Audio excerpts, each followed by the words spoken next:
Assalamu alaikum guys, and welcome to an episode that I can only describe as out of this world, only on Smile to Jannah.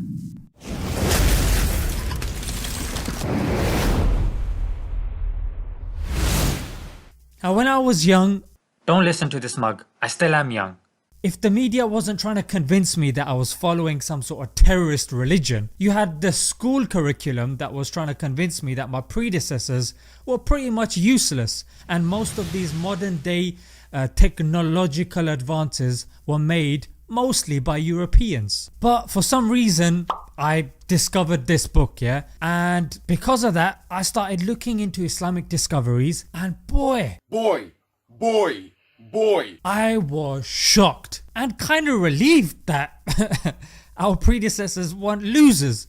But it did get me thinking, and I was quite concerned as to why I actually had to dig into this sort of stuff to find out about Islamic contribution to our modern world. A week ago, a private US company, SpaceX, launched 2 NASA astronauts into space. The efficiency and technology of this whole endeavour was the highlight. Of course you got the likes of China, who have also announced their Mars mission, as well as other countries as well. Islam and science has always gone hand in hand. You only need to look into the golden age to see how many examples of this we actually have. And the book 1001 Inventions, Muslim Heritage in Our World is a great start. I also used it in this video amongst other sources. As Muslims, our calendar relies on the moon. Our 5 daily prayers rely on the position of the sun. So naturally, knowledge of the cosmos has always been necessary. Now all of this is fair enough, but why should NASA and Elon Musk thank the Muslims, I hear you ask? In summary, the Islamic civilization gave us, number 1, the first manned rocket. That's right, in 1633 Lagari Hassan flew on a 7-winged rocket using 140 pounds of gunpowder. Now this was reported by Evliya Celebi in his book said-eلا.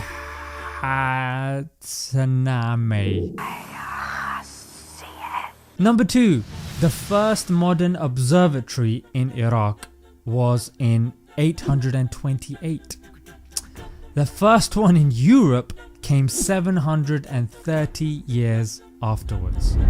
Number 3, the first solo flyer was someone called Abbas ibn Firnas. Number 4, records of stars and constellations. In fact, the name of 165 stars still reflect their Arabic origins. And most importantly, Muslims have contributed to Renaissance scientists like Regiomontanus, Dante. The astronomer Al-Farghani flourished around 850 and worked in Baghdad and Cairo. His introduction to astronomy, shown here, was studied by Dante. And the father of modern day astronomy himself, Copernicus. But what many don't mention about Copernicus is how much he was actually influenced by Muslims. MashaAllah, brother! In fact, in his book Revolutionibus, he mentions prominent Muslim astronomer and mathematician Al-Batani by name. He called Mahomet to Saracensis and means Al-Batani. And presents his data in the original Arabic. I mean, what more proof do you want? And of course there are others that he didn't mention, but it's clear that he replicated their work. Crook! Wallah, you're a crook. They are Ibn al-Shatir. It looks like he was working from diagrams.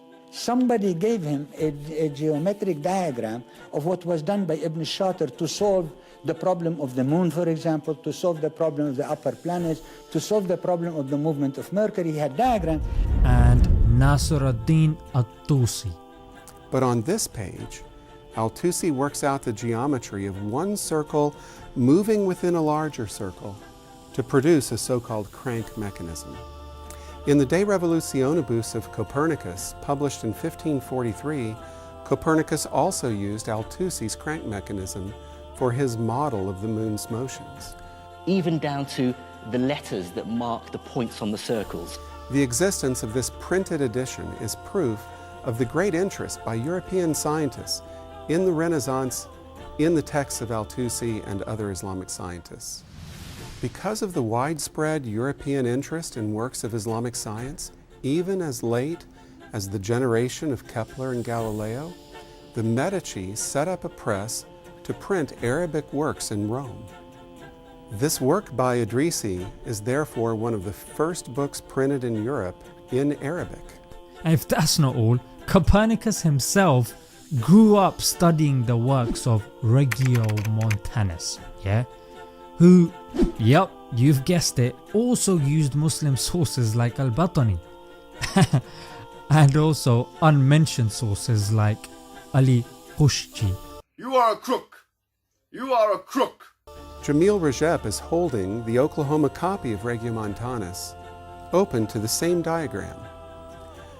Rajab has recently shown that the 15th century Islamic astronomer Ali Khushji, a generation before Regiomontanus, used an identical diagram to make the same proof. If we say that Regiomontanus paved the way for Copernicus, then we can say the same for Ali Khushji. And guys, I can go on, but many manuscripts have either been lost or they are still locked up. Some haven't been studied yet, whilst others aren't popularized by the gatekeepers of modern information. I mean, your school textbooks or your encyclopedias and so on. Now the question arises, guys, why were our predecessors so successful? Well, first and foremost, they perfected their relationship with Allah. So Allah perfected their relationship with the people and the wider world. And if you look at any important integral invention of the modern era and you track it back, there will be some sort of Muslim involvement in it somewhere. I will attach the link to some documentaries that I saw and that, maybe of some benefit, and I'll attach the link to the book as well. Let's leave it there, guys. Until next time, Assalamu alaikum.